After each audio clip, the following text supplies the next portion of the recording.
আসসালামু আলাইকুম, আসাদুল্লাহ বলছি এমবিবিএস ফুর্তি। আর তো আজকে চলে আসলাম পদ্মার পাড়, পদ্মা সেতুর তীর জাজিরা প্রান্ত এটা। তো আসলে এখানে পদ্মা সেতু উপভোগ করার জন্য এসেছি। পদ্মার এই অপরূপ সুন্দর মনোমুগ্ধকর দৃশ্য আসলে জীবনের প্রথম এখানে আসলাম। তো আসলে আমি এই পদ্মা সেতু পাড়ি দিয়েছি না হলো প্রায় 80 বারের মতো। এই পদ্মা সেতু আমার মেডিকেল কিন্তু এই পদ্মা শরীয়তপুর এই পদ্মার পাড়েই। তো আসলে এখান থেকে আমার মেডিকেল থেকে প্রায় 1 ঘন্টা সময় লাগছে এই পদ্মার তীরে আসতে। তো এখানে আয়সা আমার একটা যে কবিতা আছে পদ্মা নদীর নন্দিনী, আমার অপরিচিতা কাব্যের, সেই কবিতাটা আসলে পাঠ করলাম, এমনকি পদ্মার দৃশ্য উপভোগ করলাম। এক অন্যরকম অনুভূতি আসলে এই কাছ থেকে পদ্মা সেতুকে দেখতে পারলাম। অথচ কত অজস্রবার এই পদ্মা পাড়ি দিয়েছি পদ্মা সেতুর উপর দিয়ে, কিন্তু এর নিচের যে দৃশ্যটা এটা আসলে কখনো এভাবে দেখা হয়নি।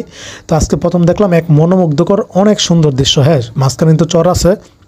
তো বিকাল এখন প্রায় 4টা বাজতেছে, মানে 4টার উপরে বাজে। তো প্রায় 5টা বাজে। তো এই পদ্মাকে উপভোগ করলাম।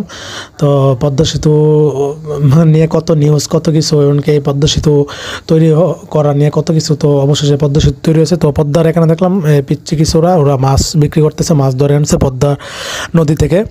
তো এটা কিন্তু জাজিরা প্রান্ত। হ্যাঁ, শরীয়তপুর জেলার জাজিরা উপজেলায় পড়ছে এই প্রান্তটা। আর ওই প্রান্ত যেটা এটা ঢাকার মাওয়া।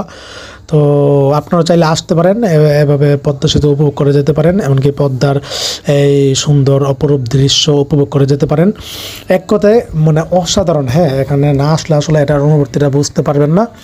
এমনকি পদ্মার এই যে ইয়াটা টুল প্লাজা, এটা এখন আপনারা দেখতে পাচ্ছেন, এটা হচ্ছে জাজিরা টুল প্লাজা। হ্যাঁ, আর ওই পাশেরটা হচ্ছে মাওয়া টুল প্লাজা।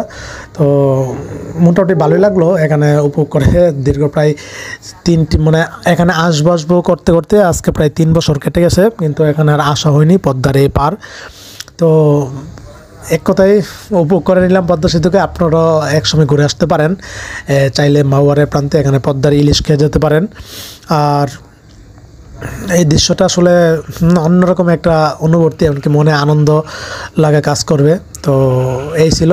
সবাই ভালো থাকবেন, সুস্থ থাকবেন। সকলের জন্য অনেক অনেক শুভকামনা রইল। আর পদ্মা সেতু অবশেষে আমাদের স্বপ্নে পদ্মা সেতু মনে তৈরি